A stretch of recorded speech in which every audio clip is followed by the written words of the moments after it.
Welcome to Stemiverse podcast episode 52. In this episode, Peter talks with Dr. Jillian Kenny. A creator at heart, Dr. Gillian Kenney is constantly on the lookout for opportunities to challenge traditional ways of thinking. As a result of her work, she was named one of the first superstars of STEM by Science and Technology Australia in 2017 and as one of Australia's top 100 most influential women by the Australian Financial Review and Westpac in 2014. As a Founding Director of Machinam, Gillian has led the company to develop innovative digital high school mathematics resources that are engaging and relevant to real life, answering the age-old question, why do I have to learn this? In 2012, she co-founded the non-profit organization Power of Engineering, which runs nationwide events for female and regional Year 9 and 10 students to inspire them about the engineering profession, showcasing its diversity, creativity, and most importantly, that it is an avenue to making a real difference in the world. This is Stemiverse podcast episode 52. Stemiverse is a podcast produced by Tech Explorations. Our mission is to help educators become awesome at teaching STEM, be it at home or in the classroom. Whether you are a professional or casual teacher teaching in a classroom or a parent or caretaker teaching at home, this podcast brings you the knowledge and experiences of practitioners, academics, entrepreneurs, and lifelong learners who are passionate about education and strive every day to help our children prepare for life in a world of radical change and, why not, abundance. Well, thank you, Gillian, for joining me this morning on Stemiverse podcast. It's a beautiful day here in Sydney, blue skies, sun is out. How are things in Melbourne? I am jealous. Thank you for having me, first of all. And look, I think it started out a little grey, but the sun is starting to peek through. So it's shaping up to be quite a nice day. A glorious Friday all around in Australia. Yeah. It's awesome. Well, you have quite an interesting story. I've been watching you in a way. The internet's helped me learn a lot about you over the last couple of maybe days that I've been looking into this. And you have quite a story to say. So how about you take the next few minutes to tell us about yourself? You can go as far back as you like, childhood. Mm-hmm. I'm personally very interested to know about specific moments in life that you feel like have changed you in a way and brought you to where you are now. And then take us to where you are actually now and what is your role in education? Okay, well, so my background is in civil engineering. However, I mean, if you look at who I was, and certainly when I reflect on who I was in high school, that was not a predictable pathway for me. When I was in school, I wasn't interested, didn't see the value in mathematics, for example. All I wanted to be was a lawyer like Ally McBeal. Yes. I thought it was the best. It was a good one. Yeah, it was a good show. Yeah, it was. So that's where I thought I was heading. And it was only a chance encounter that I even discovered engineering. It was a few months before I was due to start university. And I took a short-term job with an engineering company, and it was my first ever exposure to it because I grew up in a really small town in regional Queensland, and we didn't have engineers. In terms of professionals, there was the town doctor, nurses and teachers. Yeah. And that was the extent of it. There was a shed in town that was called Haps Engineering Shed, and that's where they did welding. So to me, engineering was welding. Yeah, and it was through this job just before starting uni. I was doing admin, but like I say, it was my first exposure to engineering, and it's when I discovered that it's not welding, but it's actually about problem solving and creating solutions for people and for communities. And when I saw that, I think I had two thoughts. One was, this is awesome. And two, why didn't anyone ever tell me about this? Right. So, yeah, I switched my degree pretty swiftly and studied engineering instead. Wow. And, I really enjoyed the process of going through my degree. I loved everything that I was learning. And then when I actually started working in engineering, I started to become a little bit disillusioned fairly quickly. And the disillusionment came from some of the conversations that I was having. And this wasn't across the board by any means, but it was with particular people who were saying things like, the old, we do it this way because this is the way that it's always been done. Ah, yes. Yeah. And, that really didn't sit well with me. I saw engineering as a means to, solve some of the world's challenges. And, that kind of thinking just didn't fit with how I saw the profession. And that's what led to my unease with the profession. And so, this was only about a year out of university that this was happening. And I sort of went through this time of not really knowing if I wanted to stay in engineering. Right. Oh, can I stop you there, Gillian? Because I think that's quite interesting, and I'd like to drill into that in a minute. But I want to go back a little bit, a few years prior to you starting your engineering school, and back to the company where you worked for a while, and you saw, I guess, what engineering is. Like, it's not welding, right? Was there a particular person there that perhaps revealed to you what engineering is like? Perhaps somebody that operated like a mentor? Because I'm very curious to know how you went from wanting to become a lawyer and basically being in the verge of getting into the legal school, or the law school, sorry, and then just within a few months totally changing your choice of career into engineering. What made that choice so fast and decisive? Yeah. So I think for me, it wasn't necessarily one specific person, but it was being exposed to the world of engineering. So I was working as a project administrator. So an administrator on a specific engineering project. And this particular project was, I think it was called the Boggo Road Busway. So it was in Brisbane, and it was the creation of a new busway. And I guess it was just having that exposure to seeing that engineering were involved, like project management and just solving problems things. Yep. That really drew me to the profession and to the space, because I guess when I was a bit younger, perhaps I didn't put so much stock in making a contribution, but by this stage, I think I was starting to become a little bit more aware and a little bit more interested in who I would be in the world and and how I might contribute. And seeing this in engineering is what drew me. I guess that is a valuable lesson, right? Like seeing engineers, just like in any profession, or it could be a doctor, it could be a lawyer, even seeing them in action in their natural habitat in a way allows you to learn so much more about what to do rather than what you may have heard or in other smaller level encounters. And I guess that's a lesson that all of us can learn from, is expose students to real life situations, whether they're engineering, mathematics, and whatever that might be, and that will help them get a much more accurate picture of what they're about. And that's the premise of our work with Power of Engineering, which we'll go into. Yes, we can get to that.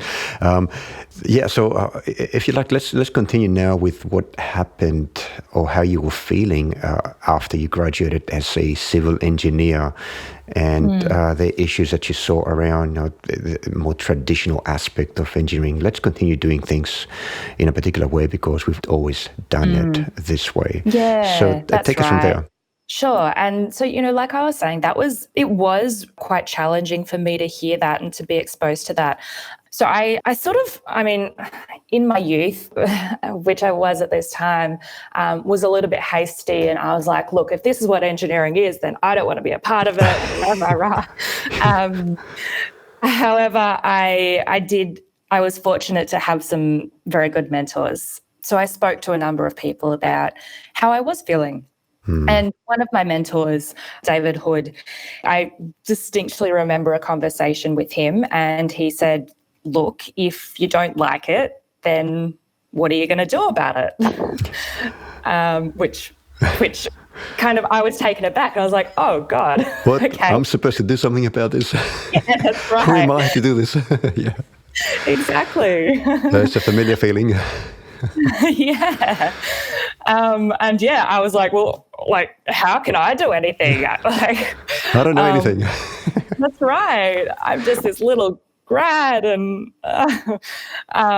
but he, he kind of left me sitting with that for a while, and he was working with Queensland University of Technology as an adjunct professor at the time, and he asked if I would be interested initially in doing a PhD.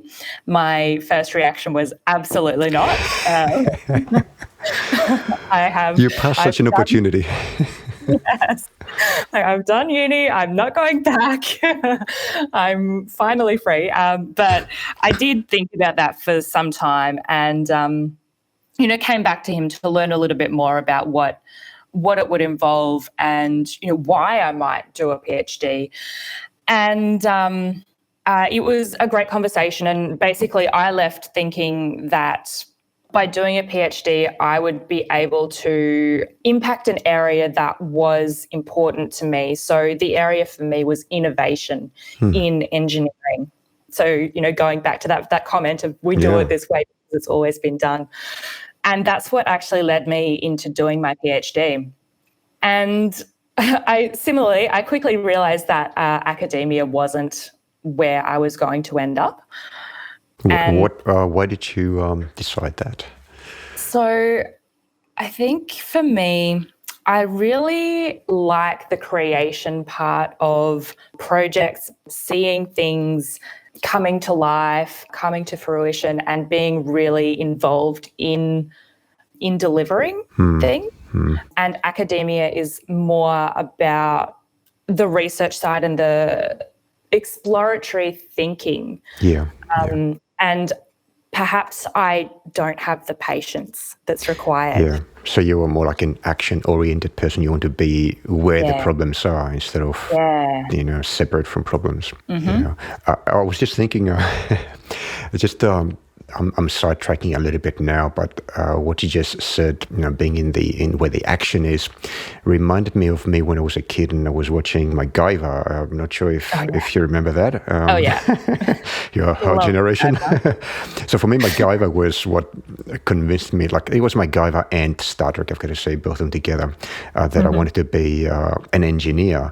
But it's also what helped me separate the academia from the real life type of engineering. And MacGyver was always out in the field. He was using his Swiss Army knife to fix a problem in the field, or sometimes a paperclip. And the same thing was happening with the Enterprise on Star Trek. They were actually explorers, not academics. So for me, that makes the distinction. But both of them were, like Spock on Star Trek and MacGyver, in MacGyver, were very strong academically, right? So that's how they that's where they gained the skills that they were able to use out in the field in real life. So we'll come back to a previous discussion now after this little parenthesis. That's really cool, though. I just have to say, because I watched MacGyver growing up, but I never associated it with engineering.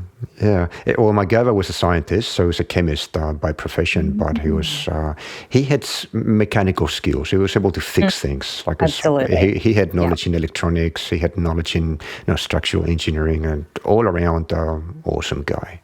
Yes. So just to come back to our previous discussions, you did innovation in your PhD. That was your topic. Yeah.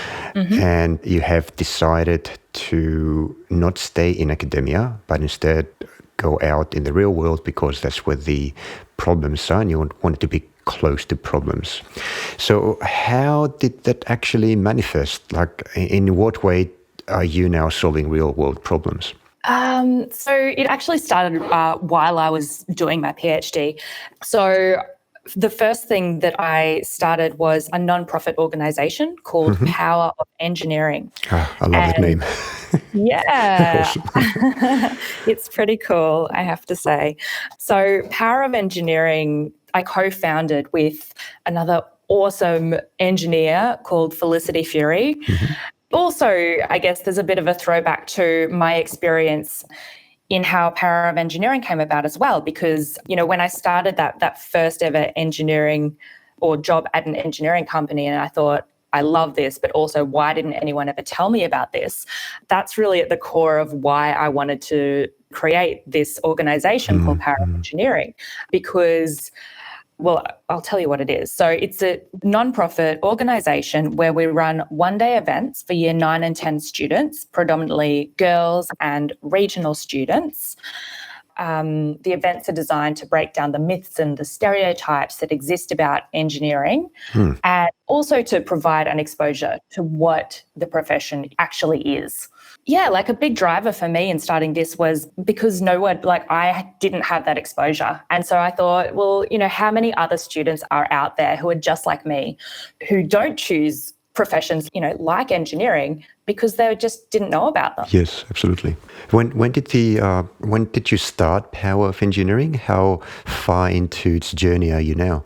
So we started that in March of 2012.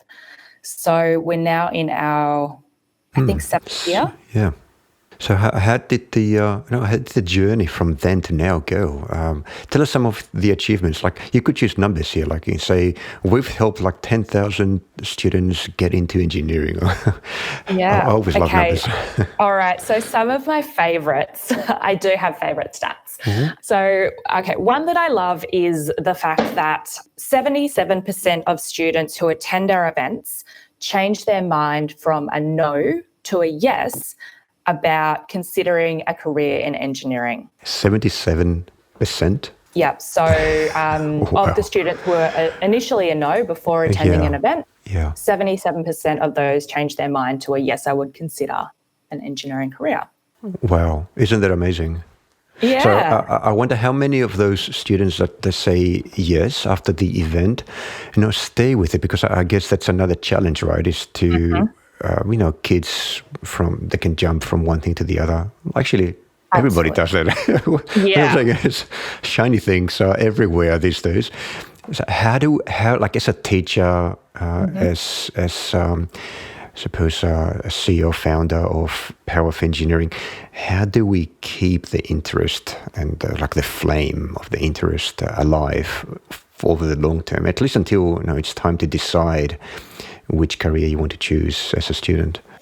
I think there's a number of factors involved. So one is continuing the conversation, essentially.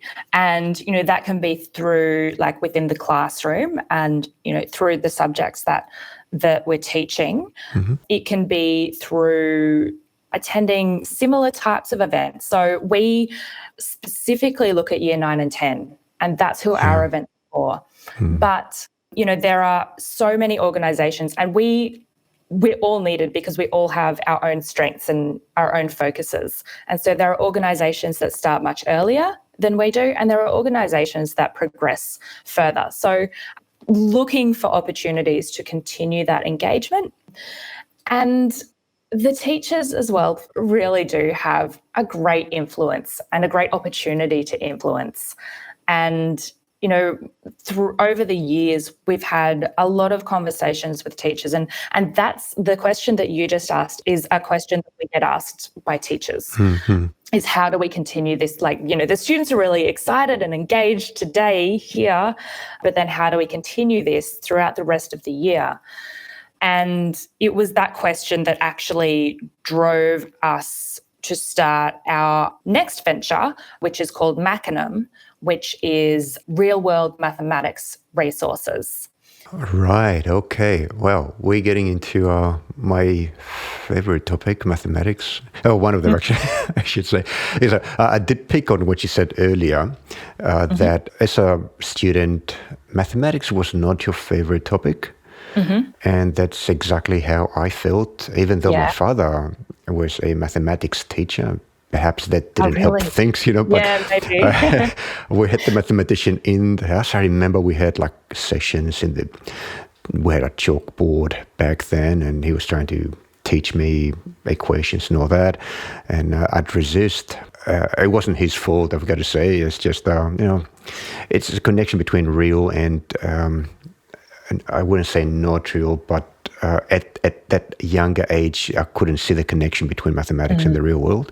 But just fast forward to today, and actually love mathematics. Like, I am learning mathematics as part of my courses, and I'm actually relearning them from scratch. Oh, So really? that came back.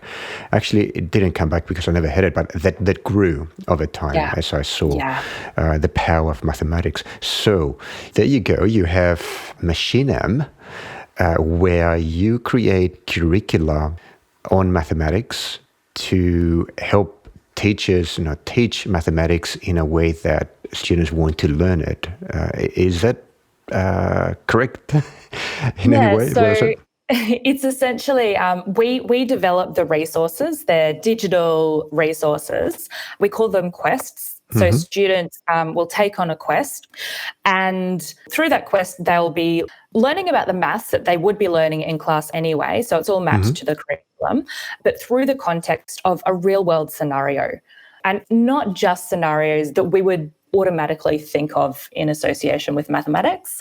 So one example that I like to throw out, because it's something that people don't typically associate with maths, is the student might take on the role of a fashion designer. And their task is to design the statement piece for the upcoming winter collection, which is a women's jacket. And so through this quest, they're guided through the process of creating the design. And through that process, they're also learning the concepts of trigonometry and similar triangles, for example. Right.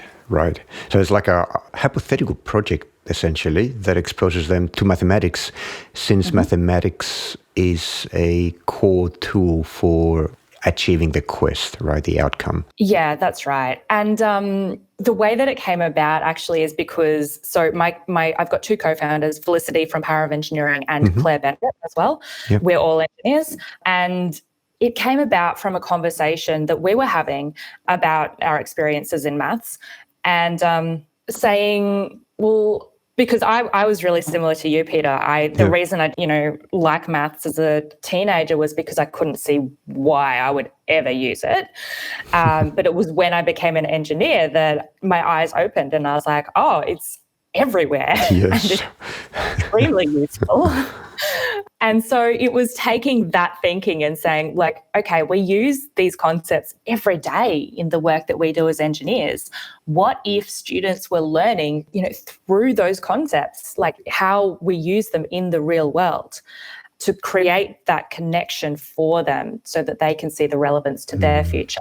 So you grounded the curriculum to real world situations. That's right. Yes. Because I can see here, so I'm looking at the Machinam website, so at www.machinam.com, and around the middle of the page, that's where you state the three principles, perhaps. I'll call them principles of the work that you do there. So real life context, a growth mindset approach, and authentic learning. Are those the guiding principles?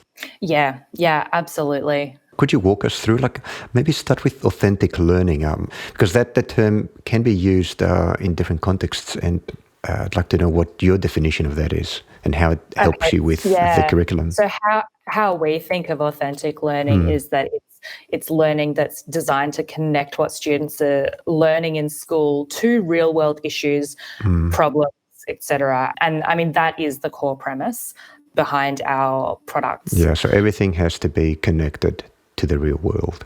Yeah, that's right. And even that fashion example, we've had people say, oh, but, fashion designers don't actually do that.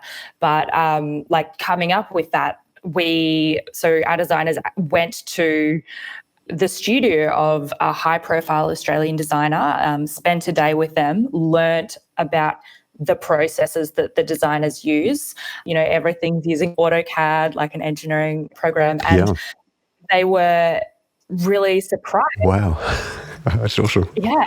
One, how much maths was involved, and two, how many of the designers actually took top level maths in high school as That well. is so interesting. So what you're saying is that fashion designers use AutoCAD, a tool that engineers use to build turbines for Yes. jets and bridges to Yeah. create fashion, right? That's what you're saying. Well, Yeah. I never thought of that. I know.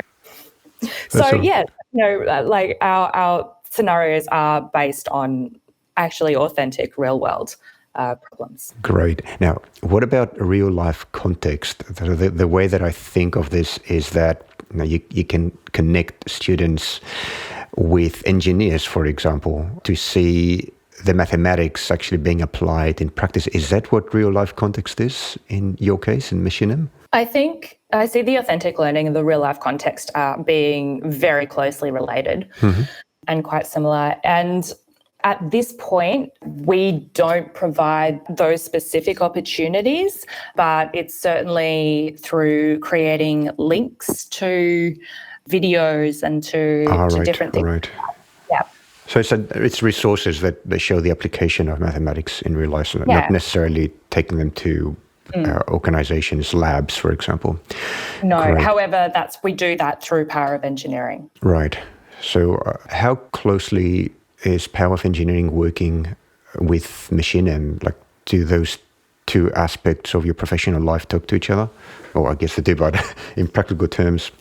Yeah, they are linked, but surprisingly not as closely as we initially envisaged that they would be. And we certainly have schools who have been to Power of Engineering, then have sort of become customers of Machinam and vice versa. Yeah. Right. But there isn't like a specific, say, program where the students would start Machinam and then go and do a Power of Engineering experience and then come back and apply that, which, I mean, that's the ultimate. Yeah. But we're not there yet. Yeah. So at the moment, there are two separate organizations. They've got their own mission statements, I guess, and purpose in life. Great. Now, I also want to ask about growth mindset and the growth mindset approach. Could you tell us what growth mindset is, and then how is that implemented in the Machinam curricula? So I think growth mindset is something that's become really quite popular over the recent years, which is a great thing because it is an important concept. And, it's the concept that we're not natural, like in the context of maths, for example, it's not true that we're either a maths person or we're not a maths person. That's a myth. And that maths, like anything else, is something that we can get better with through intentional practice. Right. So we have the ability to grow and to get better. And it's around the mindset associated with that.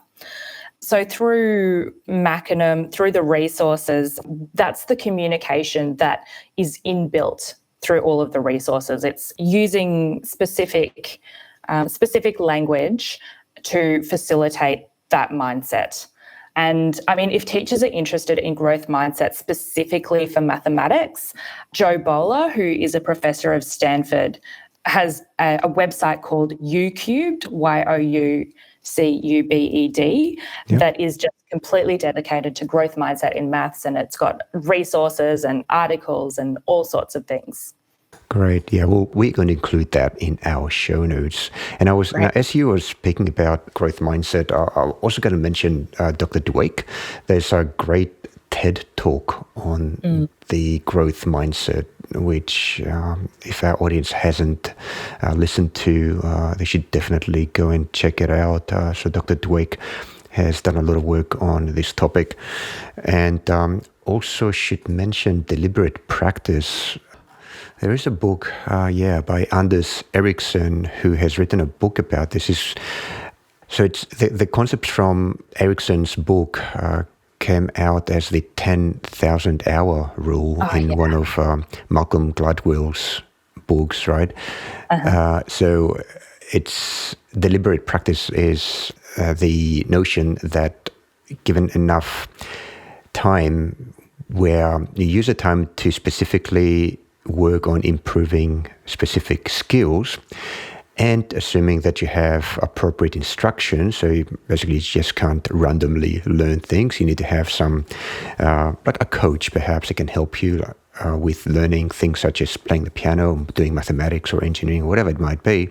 Then you can become world-class in it, right? Which comes to the face of what at least I believed when I was a kid, that you're born with a particular natural gift in being good in mathematics or being good in sports or in music, and that's no matter, like, if you're lucky, you'll be good. If you're not lucky, like, find something else to do in your life, right?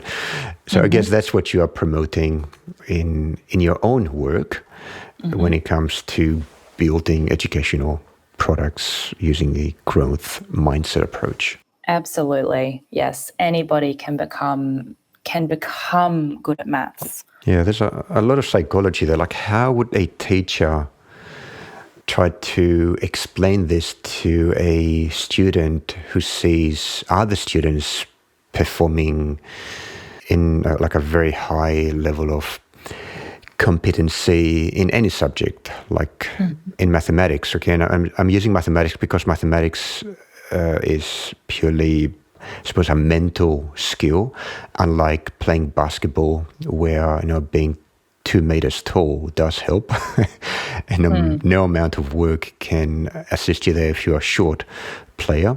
So how can a teacher help a student who has that view that they're not naturally gifted to go past that and, you know, start building a particular skill that they're lacking in? Well, I mean, I guess the foundation is introducing this concept of growth mindset. And I think there's some great guidance around that on the YouTube website that you will be linking to. But it's also, you know, creating an awareness that we haven't all had the same experiences. And, you know, our experiences have a really big impact on where we might be at a particular point in time. So with mathematics, for example, I know for myself, growing up, I was really fortunate that I started learning the basics of maths well before I started school. My grandma taught me. She taught me, you know, reading and mathematics. And so I was ahead of a lot of my peers when it came to that by the time I reached school level. So your environment helped you in that as well. So environment is important to build a growth mindset. Absolutely. And I think a lot of times, you know, we'll see a result or we'll compare ourselves to other people without knowing the context. Yeah, absolutely. Yeah, exactly. Without realizing how, I mean, it might be the fact that they like have a tutor and they practice 3 times a week with a tutor, or like, you know, we just don't know. The only thing we see is the performance time, like doing well in a test, for example. How come that student always gets an A? And I'm always getting a B? So what you see is the result of the efforts, like the tip of the iceberg. So a teacher can explain that to a student, explain the concept of mindset and growth mindset, that every problem is solvable, that you know, the brain is flexible and has got plasticity. That means that it can be trained to do amazing things. That changes life, doesn't it? If you understand those concepts early enough. Oh, yes. What could the impact be? I wish I understood this concept when I was in school. Yeah, me too. It takes a lot. Sometimes you have to stumble across those things, but I guess that's where the power of a teacher comes in as well, or a mentor, where they can identify issues like that in the psychology of a student and help them get past them. It could be just a quick chat on the side. Like it may not need like a whole semester worth of instruction to achieve that level. Yeah. I'd like to talk about teachers, since we're talking about teachers now. And I know that in Machinam, you create curricula for students, but you also offer professional development opportunities. Is that true? And if that is true, can you tell us a bit about it? Yeah, we do. And this is something that we started because, like you said, we create these resources for students to use, but we also wanted to give teachers the power to, if they want to create things themselves, to do that. So we offer a couple of professional development workshops. One is a workshop, we call it How to Engage Students in Maths Using Real-World Context. And essentially it takes teachers through the building blocks that are at the core of our resources, and we introduce a process that they can use to create their own.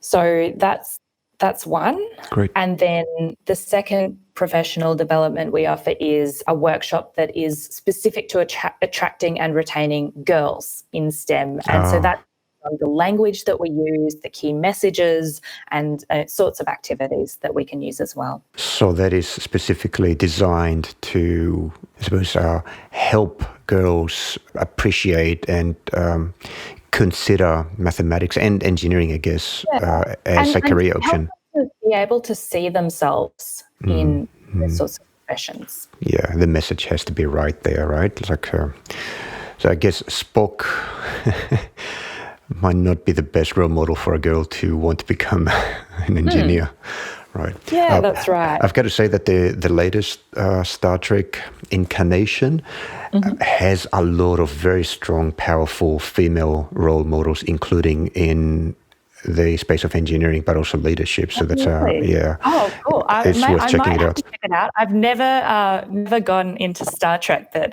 that sounds pretty cool. So maybe I will check it out. Yeah. Well, the new Star Trek has gone to great lengths to highlight the women of the role of women in all traditionally men-held roles on television. But it's breaking new ground in other areas as well. I'm going to leave that to our listeners to go and check it out.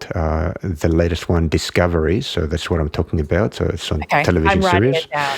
Yeah, Star Trek Discovery. It's amazing. Check it out because it really breaks a lot of boundaries, let's say, on TV. So great. That sounds really exciting. I'm going to link that in the show notes as well. So, let's come back to Earth. And I was looking at your public profile, and you describe yourself as a creator at heart. So from our conversation, I can suspect what that means. But could you tell us a bit about that? What do you want that to mean? Creator at heart.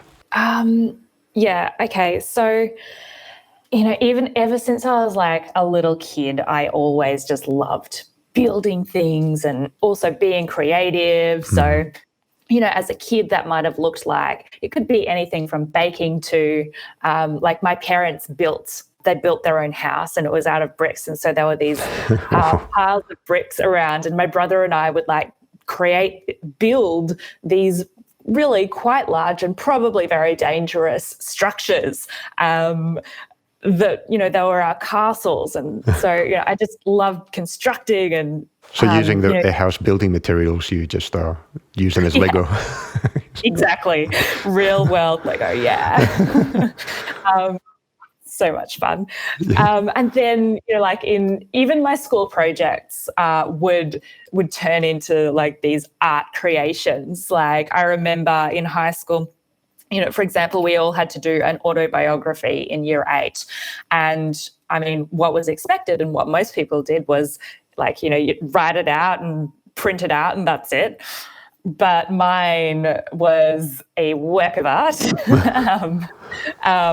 I mean, it was in a book, granted, but it was a book that wouldn't even come close to closing because there were all of the decorations and that were themed to do with the part of the life that I was going through on that page. And right.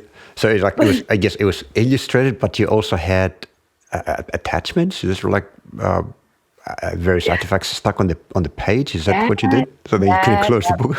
Very frustrated. I mean, I just love that. Yeah. And, I guess how that's translated now into what I do with my life is it's really the process of, coming up with the inputs, the skills, the different pieces, and how they all come together to make something new and valuable. Yeah. So, for instance, with Machinam, that might be creating a quest. Going out, understanding how these professionals use maths, like really, and then thinking through the components about how that will fit together into, a storyline, the curriculum elements, and then, making it all come, the illustrations as well, and how that all comes together.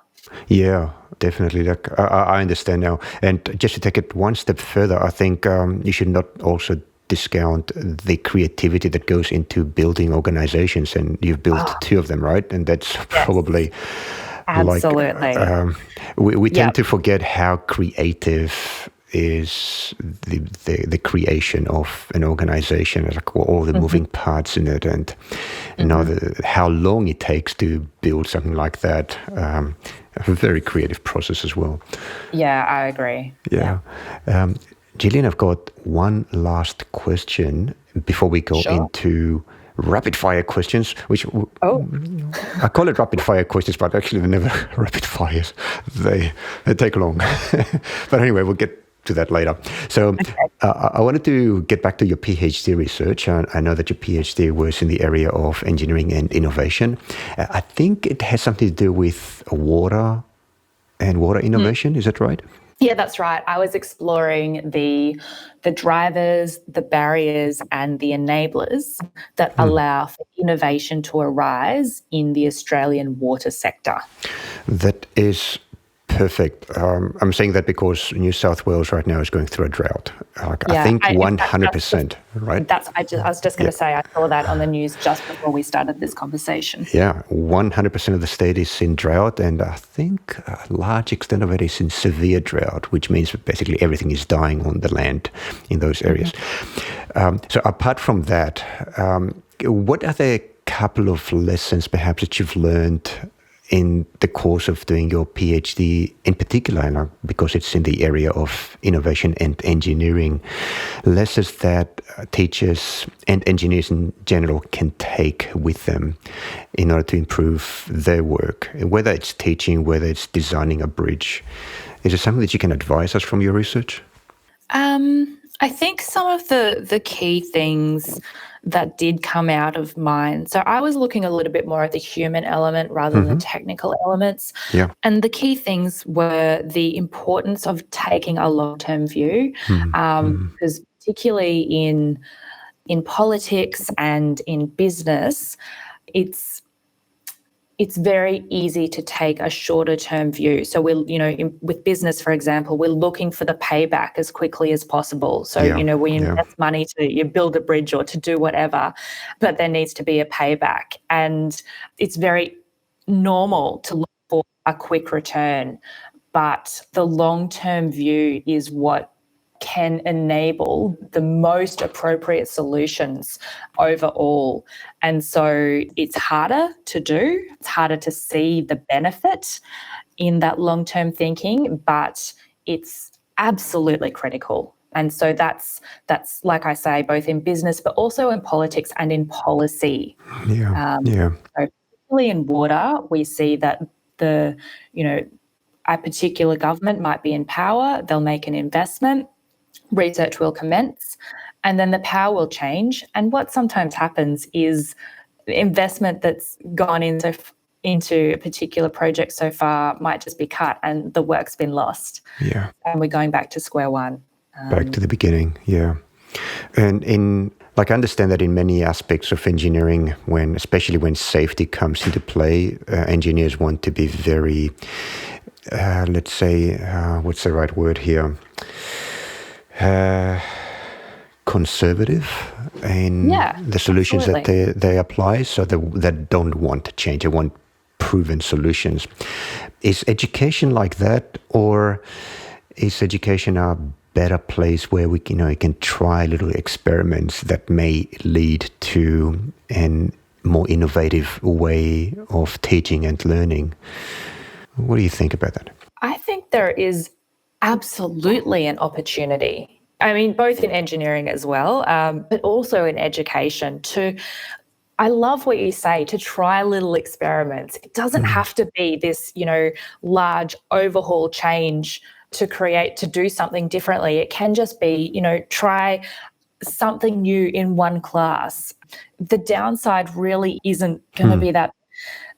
The year levels that we deal with particularly, which is year 9 and 10, I think it's a great time in a student's journey to do some experimentation, because it's not where they're just coming into high school. It's not a transition year, and it's not the final, couple of years.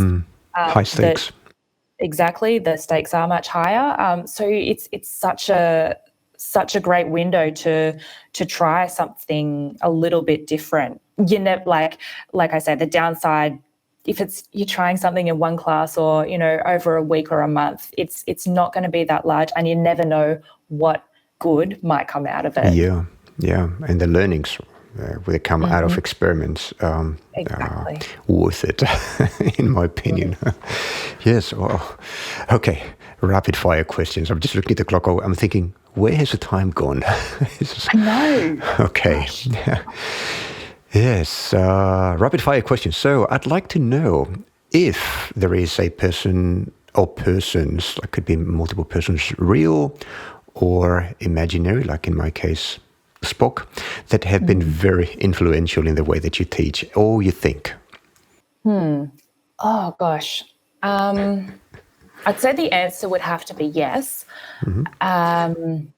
So there's one, which is kind of surprising that this is what popped into my mind, but it's these fiction books, and the character is Kay Scarpetta, and she's a woman she's like a medical examiner.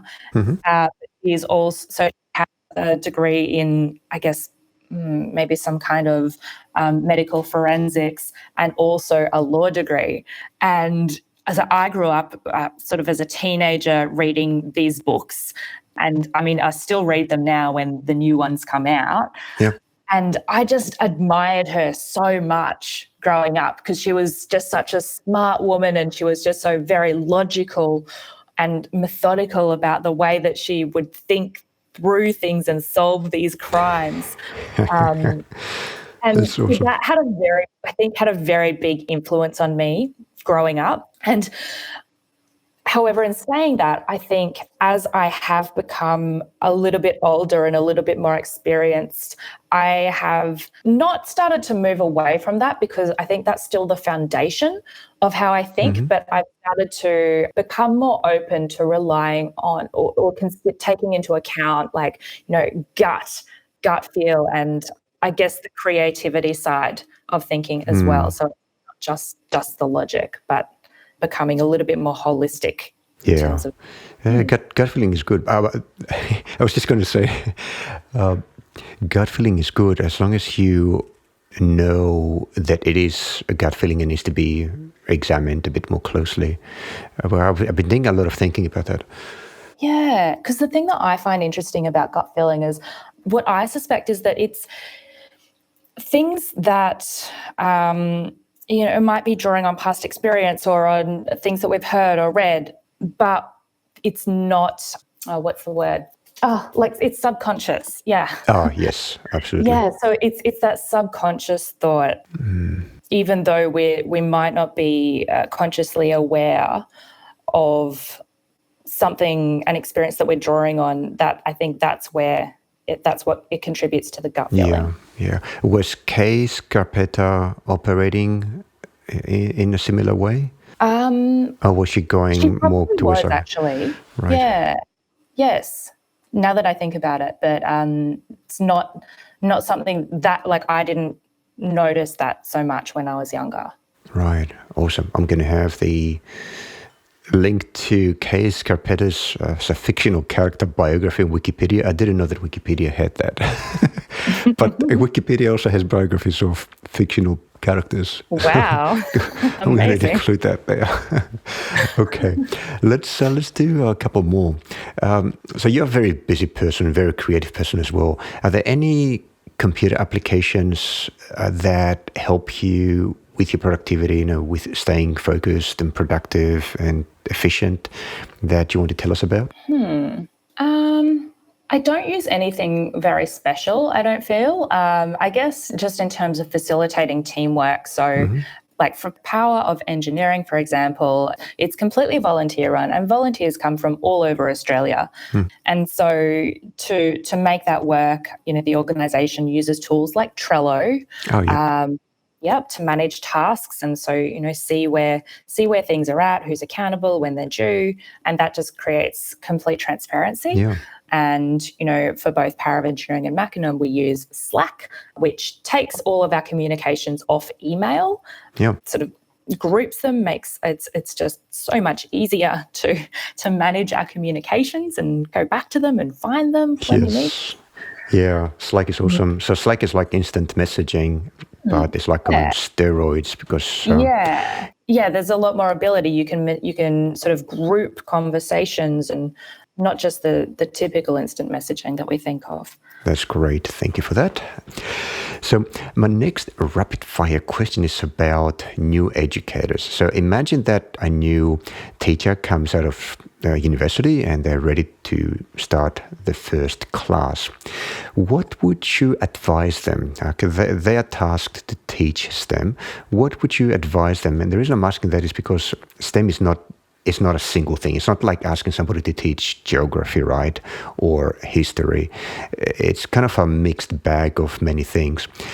That's perhaps what makes it scary for a lot of teachers. So I'd like to ask you, what would you advise new educators that are getting ready to teach STEM? I think what I would say is to think about, for you, why is it important? So, and sort of using that as a starting point. So for me, the reason I'm committed to Power of Engineering and Machinam, for example, is not because I want everyone to grow up and become mathematicians. It's about the skills that I believe STEM equips people with. So, those creative thinking, the critical thinking, the ability to look at a problem and to break it down into its component parts, and then to think about, okay, what do we already know? What do we need to find out? How might we find that out? And to go through that process. So at the base, that's what the value I think STEM provides, or training in STEM provides. Yeah. And so that's where I would start is, what do you really want to get out of it?